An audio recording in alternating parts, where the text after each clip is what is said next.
Hello అండి అందరికీ welcome to my channel explore with Lavanya. ఈరోజు మనం చిల్లీ చికెన్ని చేసుకుందాం. ఈ చిల్లీ చికెన్ కోసం నేను 1 కేజీ వరకు చికెన్ని తీసుకున్నాను.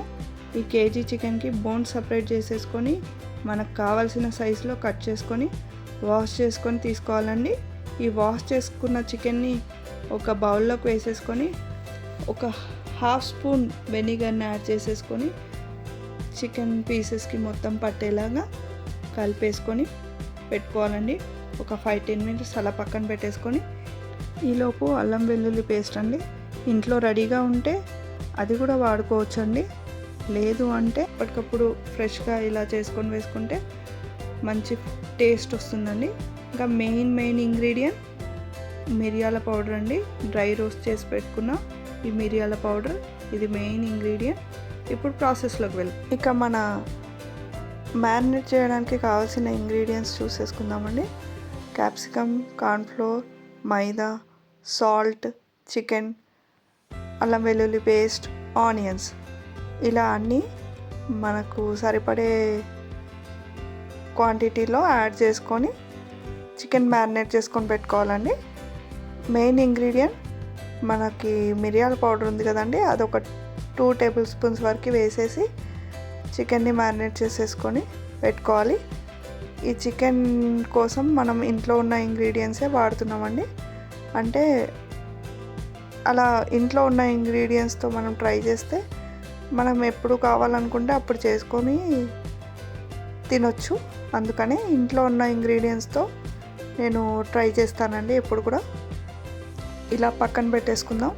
ఇలా పక్కన పెట్టేసుకున్న తర్వాత మనం లిక్విడ్ని రెడీ చేసుకుందామండి. సాసెస్ అన్నీ కలిపి ఇలా ముందుగానే మనం ఒక బౌల్లో వేసుకొని రెడీగా పెట్టుకుంటే మనం ఫాస్ట్గా అయిపోతుందండి ప్రాసెస్. అందుకోసమని నేను వెనిగర్ని, సోయా సాస్ని, అలాగే వాటర్ని, కార్న్ఫ్లోర్, మైదా అన్నీ కలిపి లిక్విడ్ని ప్రిపేర్ చేసుకుంటున్నాను. ఈ లిక్విడ్ని మనం లంప్స్ లేకుండా కలిపి పెట్టుకోవాలండి. అలాగని లూజ్గా ఉండకూడదు, అలాగని థిక్గా కూడా ఉండకూడదండి. నేను చూపిస్తున్న విధంగా కలపాలి. ఇందులో కొంచెం టమాటో సాస్ యాడ్ చేస్తున్నాను. ఇది కొంచెం స్వీట్నెస్ ఇస్తుందండి మన చిల్లీ చికెన్కి. అందుకనే కొంచెం టమాటో కెచప్ని యాడ్ చేశాను. ఇలా నేను చూపిస్తున్న విధంగా రెడీ చేసి పక్కన పెట్టేసుకోవాలి. ఆ తర్వాత స్టవ్ పైన ప్యాన్ పెట్టుకొని ఆయిల్ వేసుకొని ప్యాన్ హీట్ అయిన తర్వాత మనం ముందే కట్ చేసి పెట్టేసుకున్న ఆనియన్, క్యాప్సికమ్ ముక్కల్ని వేసేసుకోవాలండి. వేసేసుకొని కలుపుకోవాలి. కలుపుకొని కొద్దిగా హీట్ అయిన తర్వాత ఆ పీసెస్ మరీ ఓవర్ కుక్ అవ్వద్దండి. ఓవర్ కుక్ అవుతే మన చిల్లీ చికెన్కి క్యాప్సికమ్ ఫ్లేవర్ వచ్చేస్తుంది. అందుకనే ఓవర్ కుక్ కాకముందే మనం ముందుగా రెడీ చేసి పెట్టుకున్న లిక్విడ్ ఉంది కదండి, అదే సాసెస్ అన్నీ వేసి కలిపి రెడీగా పెట్టుకున్నాక ఆ లిక్విడ్ వేసేసుకొని ఇప్పుడు మన ఫ్లేమ్ని లో ఫ్లేమ్లో పెట్టేసుకోవాలి.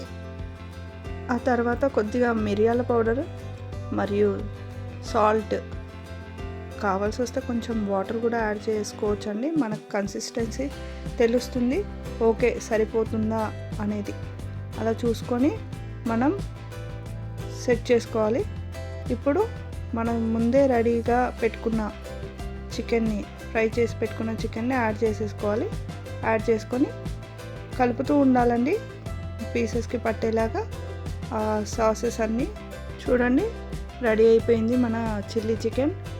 ఇలా నేను చెప్పిన విధంగా చేస్తే ఎంతో టేస్టీ అయిన చిల్లీ చికెన్ రెడీ అండి, రెస్టారెంట్ స్టైల్. నచ్చితే లైక్ చేయండి, షేర్ చేయండి, సబ్స్క్రైబ్ చేసుకోండి. Thank you for watching.